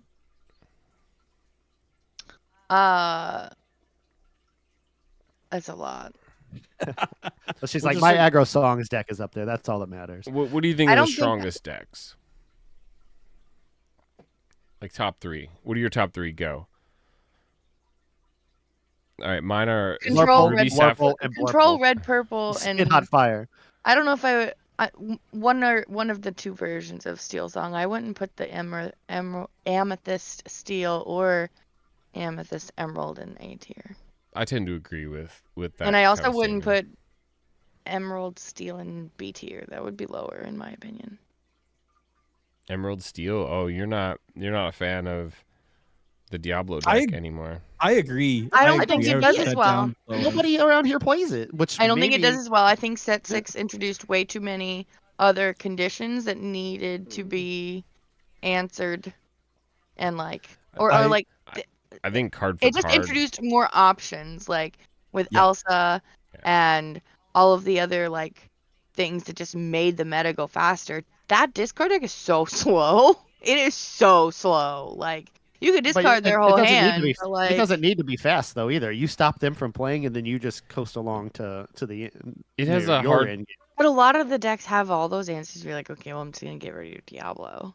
Yeah, it has a hard then what time are you gonna with the do? really fast decks, especially the like Decandio Diggy Hole aggro Steel Song deck, because not only is it incredibly fast, but it also has those couple answers for Diablo, like Storm or the Mines. But the like I think it's still card for card is potentially has one of the best lines in the game, period. Like there's the Diablo, I mean, there's still something to be said about like turn 1 Diablo, turn 2 shift Diablo, play Cove, move Diablo into the Cove, sing Storm Rage on under their card, next turn Prince John, sing Sudden Chill, you know, I don't disagree that it still has a line of play. I just think that there are better answers to it, and it's not, I just feel like the decks have gotten to be more consistent at being able to have other draw options too, that just make it less of a powerful deck, really, and stuff. So yeah, maybe if you can get that line of play off relatively consistently, which I actually don't think is as consistent as it used to be. Yep. So I think that's harder, which is why I would say, like, I think this, no question, in Shimmering Skies, that was an A tier deck. I think maybe it's a top C tier deck. Like, Yeah. I just don't see Low B, I high C. I would Very say, low like, B. honestly, I would rather play Blurple. You know, Blurple to me Don't is say it like that. B tier deck. I think Amethyst Steel is a better deck. Probably. Yeah. As well. So I think I would put that as an A tier deck. But like, I think without question, in my mind, the top 3 decks are, you know, the Ruby Amethyst, which is, to answer the question, is probably the deck I will ultimately end up playing in set championships because I can never stop playing deck. And then Ruby Sapphire, and then I think the aggro version of Amber Steel are the top 3 decks in the meta right now. That doesn't say like I wouldn't say that you can't, but what I would say is that they're not unbeatable in any way. It's not like, oh, I'm going to go up against this deck and like I have no outs to beat this. It's like, I still think like if you're a really great Blurple player, which Brad is, like you can beat a lot of those top tier decks. But I just think, you know, if you're going game for game, player for player, those top 3 decks are probably going to be the favored, you know, like 60-40, 70-30 type odds. You have to you have to basically, when we talk, at least in my mind, when we talk about like best decks or, you know, tiers and stuff like that, what I assume is that there's 2 supercomputers with the same programming that are able to play Lorcana at peak performance, right? They're just, it's like what is it, Stockfish for chess, right? For Lorcana, right? Stock Quest, if you will. And so those 2 are going against each other, and they have their lists, and it's essentially the luck, right? Like everyone's making the best possible decisions, and it's the luck of the draw that comes down to it. How often does this deck beat that deck, right? What are the percentages, the statistics that say like this one wins more than that one?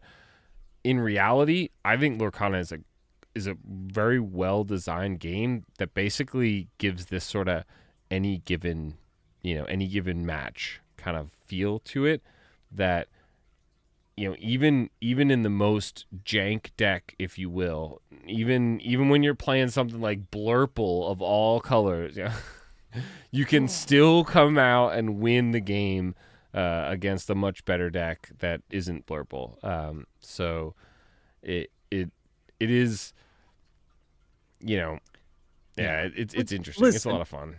I take your point about the supercomputer stuff, but what I will just, Lorcana is a game played by humans, and humans make plenty of errors. And so I think it's important to consider the error curve of some of these decks. Certainly. You know, like for instance, I will say, I think Ruby Sapphire is probably still one of the hardest decks to pilot. Absolutely. And so, you know, I would much rather, like, if you haven't practiced that deck, if you don't know those play lines and stuff, that's not a deck I would recommend to start with. It's not like I'm going to give a friend of mine who's never played Lorcana before, I'm not going to hand them that deck. I might hand them like Ruby Amethyst, deck that plays a little bit more in a straightforward manner. Yeah, I just want to give a shout out to John, who's been running Ruby Sapphire for a long time, Low on our Discord, local player.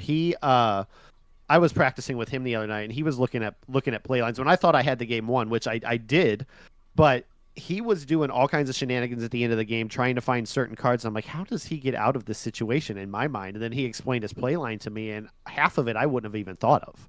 And it's one of those things where like you have so many reps, like we always push, you know, get reps in, understand your deck, know your outs, know, you know, what you're looking for and everything. And he I don't remember the exact scenario now. I knew it better on Monday because we were just a day or two past from practicing. But I was like, wow, I never would have thought to dig for that, you know, and have that kind of, you know, out from the situation that I presented. And then it just gave me a more admiration for like, okay, he knows how to pilot that deck very well. And I couldn't have even fathomed coming to that conclusion. So props to John. I think it's a great reason for making, you know, trying to expand your testing group. You make friends at your LGS, find the people who are good at different decks. Kirsten and I test a lot together all the time. And for the longest time, she's beating me with this Amber Steel aggro deck. And I'm playing Ruby Sapphire a little bit, and I think this deck can't beat it. It's just, I'm trying. I'm not beating it. She's still whooping my butt. And then it wasn't until I played John, and he played his Ruby Sapphire, and I played the same Amber Steel aggro that Kirsten was playing, that I kind of got my butt whooped, and I realized, okay, the deck does win. I'm just bad at it. I'm not. So, it's good evidence for having a nice diverse playtesting pool, and it goes to show that there is definitely a difference between a good Ruby Sapphire player and a other Ruby Sapphire player. Not necessarily bad, but just someone who doesn't play it as much. For sure. So, anything else any of you want to say about the specie list? Yeah, Blurple should be at least a tier higher. I agree. I would agree with that. I definitely got short shafted here, in my opinion. Yeah. I disagree with this list from a lot of things, but I don't know if it's the Blurple ranking. Anyway, there are these two tournaments that happened this past weekend, and I just want to say this is where my prediction for Ruby Sapphire winning. So we have the Gold Stars Pretty Good Lorcana tournament at Gold Star Collectibles, and then we had this Malmo tournament as well. What's the full name there, Vince? Was it? Go ahead and pronounce that. Malmo. What's that second word there? Kortspelforging. Kortspelforging? I don't know if that was right, but you made it sound really good, my man. Good job. Malmo Games, as they call it. Let me put it in the chat for everybody. I do want to point out Malmo's a city in Sweden, so so maybe it's a different Malmo. So it's not. I don't think it's a games. I think it's okay. Well, there is a store called Malmo Games. They've had tournaments that we've seen before, but this is why we think, at least for me, this is why I think Specie's list is just like bonkers insane, because there's been several big tournaments where Ruby Sapphire has done incredibly well. Right. Well, and that's what I was going to say. Both of these top 8 does well. top 8 in both of these tournaments, half in both of them were Ruby Sapphire. And one of these is in Europe too, which is crazy. Those Europeans are normally on the Emerald Amethyst, and if they're playing Ruby Sapphire, it's usually like some weird item build or something like that. Yeah. I will say Emerald in the Malmo tournament, an Emerald Amethyst deck did make it in the top 16. Classic. But I honestly, these what's crazy to me is how non-traditional both of these Ruby Sapphire decks are in the top ones from both tournaments. I think like as you pointed out, Brad, one of these decks doesn't even run Medusa at all. Yeah, wow. And the other deck, the top deck in the other tournament only runs one, and I'm like, she's been such a staple in every Ruby deck for so long. Seeing a single Medusa, seeing a red deck without Medusa in it was mind-boggling to me. These two decks look like, honestly, like if you put them together, they would be a good Ruby Sapphire deck. But apart, they each have like these like weird, like one of them is only running one human Sisu. The other's only running 2, which I thought it was closer to like 3 that you should be running. The one here has 3 Maui Hero to Alls, so 3 Rush Mauis, but only 2 Maui Half Sharks. But then they've gone all in on actions with 4, 4, and 4 of Sail, Vision, and Brawl, and then How Far I'll Go, Let It Go, Pirate's Life, Be Prepared. They have tons of the Maui Shark set up, but less of the Maui Half Shark, and then you've got the other, like, and that one's the one without Medusa, but then you've got the other with like 3 Maui half sharks, but only 1 of the Vitalis spheres, which, to be honest, I really learned the value of this playing against John recently. Yep. Me too. Maui half shark and Vitalis sphere, they go together like lamb Like and sapphire and rice amethyst, or baby. whatever. Yeah. But this list has 1 Vitalis sphere, but the 3 half sharks, with again only 1 human sisu, a great stone dragon. I mean, like, cool, but like I feel like that card's a little outdated. I mean, you think that's crazy though. Atmospheres deck in the Malmo tournament is running 2 RLS legacies, 1 love that McDuck card. Manor, Yes. 1 Maui go. Fishhook, Yeah, for Travis. Yeah, I love that. Maui fish. and running Raya the Kumandran Rider. That is a good card. Raya's a really good card, though. I That is will. during your Great turn, card. whenever a card is put into your inkwell, you may ready another chosen character of yours. They can't quest for the rest of this turn. Yeah. So just That's ready your actually like a script. pretty decent combo, especially That's a if really you've good got Half card. Shark on the board. Listen to this. Yeah. Raya in my red Fossa deck. Yes, another Fossa example, Andy. You play the uninkable Gaston Shady Dealer on 3. You play Raya on 4, and then you you have already inked that turn, so it won't work then. So I'm already backpedaling. But the idea is when you exert Gaston for ability, your next character you play costs 2 less. You ink for turn with Raya on board, ready that Gaston.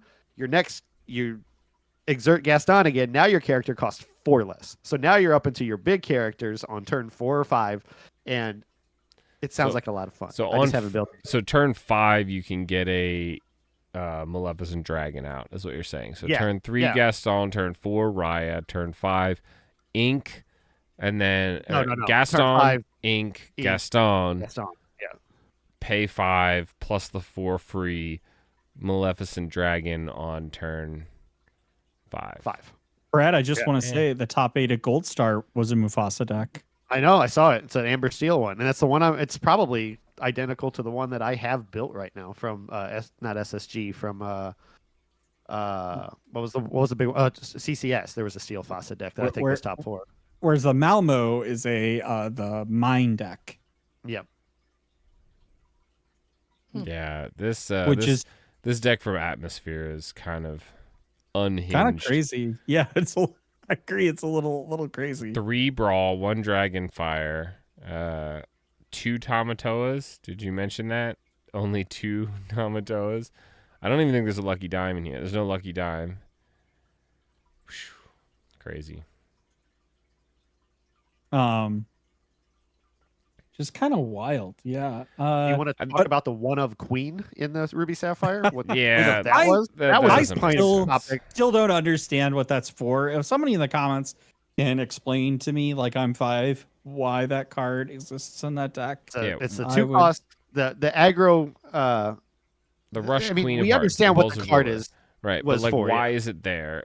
I feel like it plus Maui doesn't take out the Manor, which is the most prevalent location now, and then, Well, with Half Shark mount, it would take it out. with Maui Half Shark, sure, but the regular You have to Maui. Vitalis. But you also have the Vitalis Sphere that would do the same thing and give it Rush, which I think Right. would be a better use of your ink, and it costs exactly the same, right? Item plus the 1 to banish it, and you can use it right away.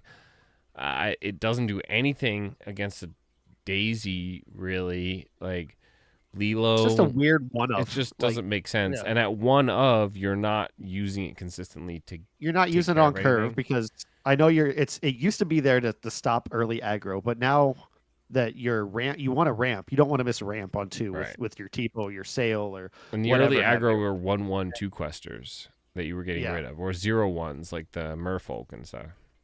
Now it's Calhoun and Smee and everything else is just going to run Daisy. into it. You're going to lose the Smee, but you're losing the Queen too. So it's just almost, I don't know. It's such a weird card, but I can't say too much about it because it won the damn tournament, right? So Oh, put it in the jar. oh, Gold coin. yeah, Gold coin in the jar. Wow. Gold coins in the sheesh. swear jar. We We're in the honestly, 3 we thought it was Vince. We thought it was going to be Vince. That was Kirsten thought it was going to be her. Yeah. Yeah, It's always me. And it hasn't even been me. I was on like a weird one for me that got in the swear jar, but it's all right. It's all right. Any last thoughts about any of these decks or tournaments?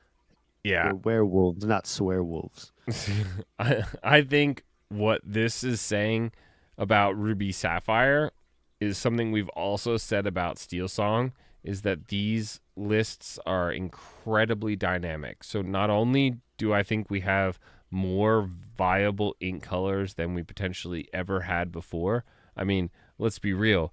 We're talking about Blurple and it's only slightly a meme this time, you know? Like before it was like completely a meme. But I mean, Emerald Amethyst, She didn't believe. Amethyst Steel, Amethyst anything because Amethyst is amazing. Ruby Sapphire, two different versions of Steel Song that are viable. And then like, you know, we're sitting here, you know, backseat, like driving these Ruby Sapphire decks. Like we know what we're doing after they've won 100-person tournaments and stuff, but like they're all completely different and they're still having success, which just goes to show there's like this insane diversity, I think, that exists in the game currently. And I'm kind of excited to see what sort of gets brewed up at Continentals and at all of our local set championships. And like, you know, this is awesome. You know, we're in such a diverse point in Lorcana. It's only gonna hopefully get better from here. Yeah, I think that's right. Also, I will just say that tune in to us live from Grapes Games next. I'm sorry, it's a Sunday the 19th, just to see the mayor put Andy to shame by winning that set championships with Blurple. He's going to prove once and for all that it's the best deck in the game, and you don't want to miss that opportunity.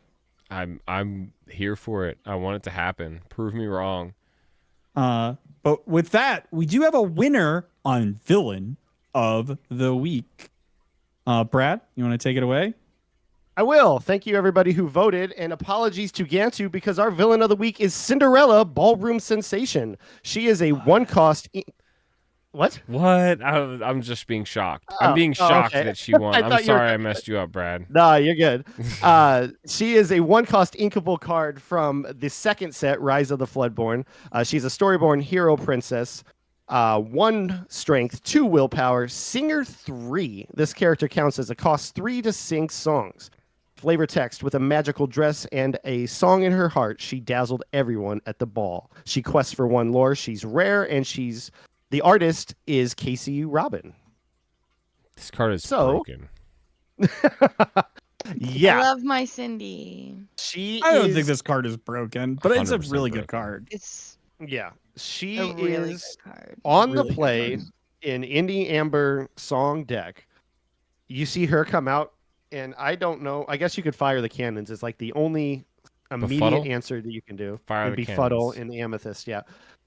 Where she comes out, and you know that whatever you play on your turn, Gone. she's probably going to take out between the Storm Rage on 3-cost uninkable song or the Strength of a Raging Fire, which is not as great of an use, but it still gets the job done. And it wouldn't. It has to have 2 people on board, but then you play a character that turn, sing that song for free.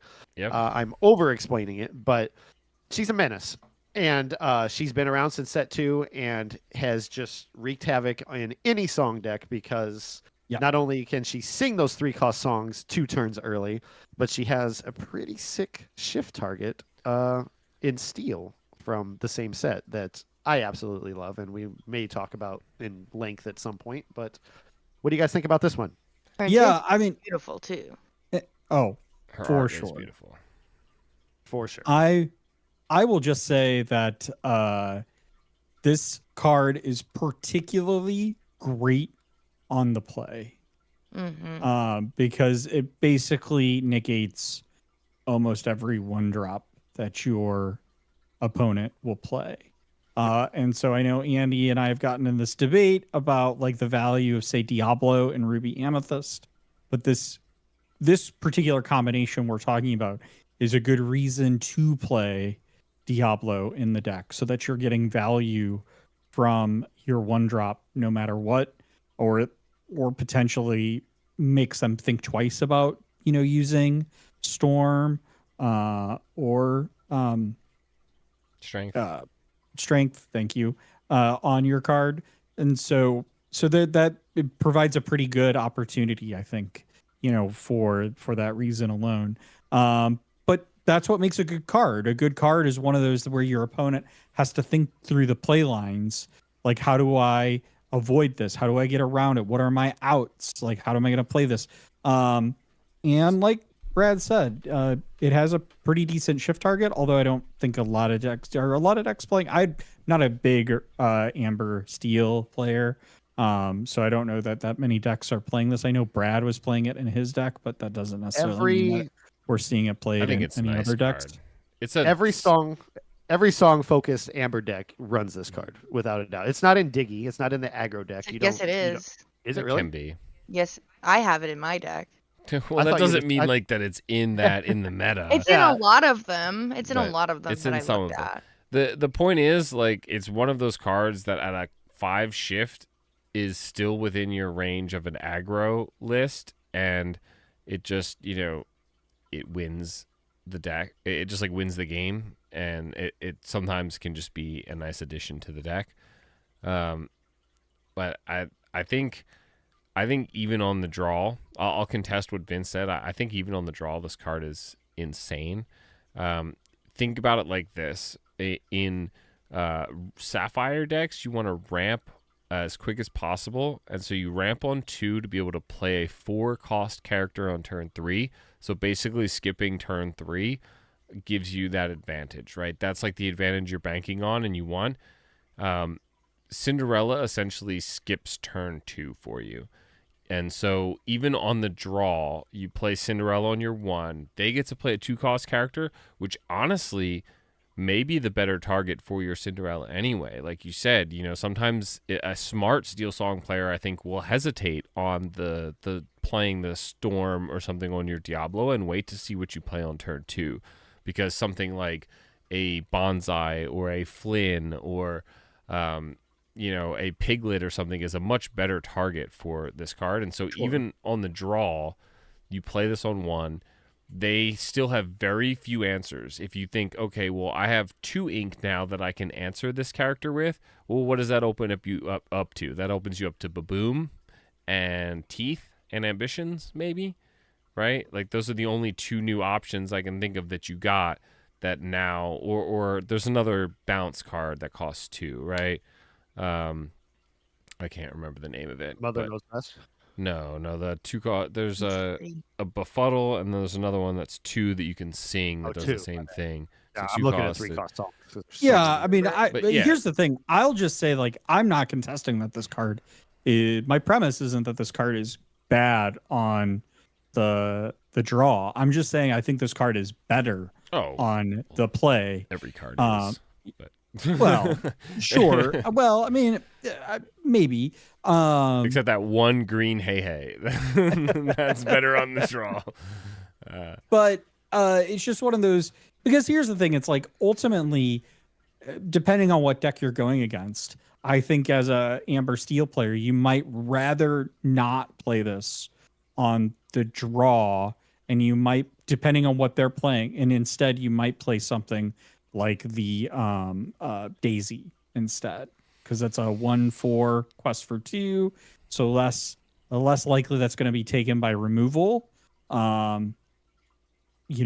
Especially like if you're playing against somebody that might play something like Fire the Cannons, and so then you get no value. So I'm just saying, like, I think, again, contextually thinking about the play lines between different decks, your strategy may change. Whereas I think, if you are going game 1, you don't know what your opponent is playing, this is a good card to play, because then you could you feel like you could answer any of their 1-drops if they're threats, or save it for the 2-drop when you're going on the draw, you see what they're playing. Maybe you think, okay, maybe I won't play this instead. Yeah. I think it's only Ruby Sapphire that this is really not great into. I think and the other thing I will say is that when I say that this is like insanely good, I'm talking about having a song with this Cinderella. If you don't have the song with this Cinderella, it's kind of a bad card. Just saying, you know.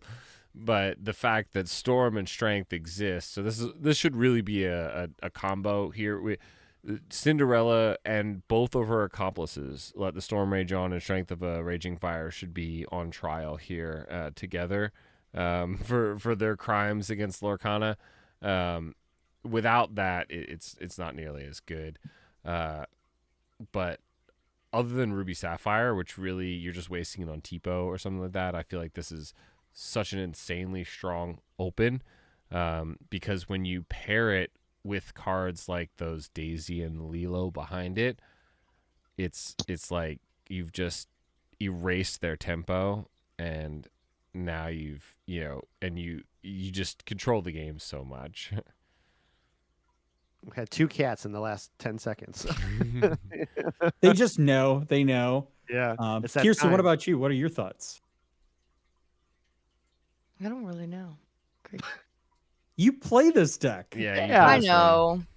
How does it feel when you don't find Cindy on your altar? Because she never does find it. She never does find it. I do. It happens to me. That's why she says it's fine. Yeah. She has it every I day. don't know. Like, I don't feel like I need it all the time for it because I have other options. Like, if I can find her or Daisy, like, I'm fine. Yeah. Like, either one is fine. Megan in chat is right. They always have the combo. 100%. Yeah. They never don't. We were literally playtesting on, I don't remember what day it was. Was it Sunday? I don't know. It could have been the day before that. And I was playing it, and I had Cindy, like, twice at least. And you would, like, go to look for a song. And I'm like, well, I don't have it. And I would just top deck it. I would just top deck it.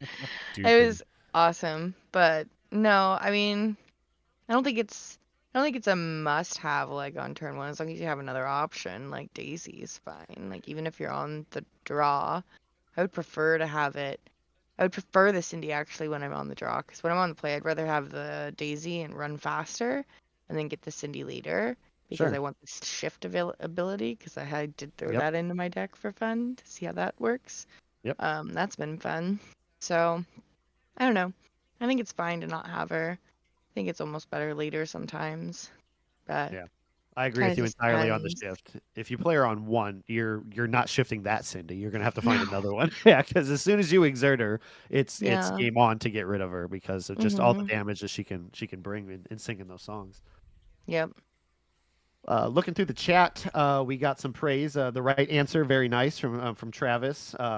Megan said Cindy plus Let the Storm Rage On is broken, to which Travis responded that singing, the whole mechanic of singing can just change the game and is broken. It's a very powerful mechanic for sure. Yeah, for sure. Yeah, doing all these things for free that generally cost 3 ink and having somebody sing it on 2 is, and there's even wilder examples. He's talked about it in length on one of his videos. Or a lot of his videos.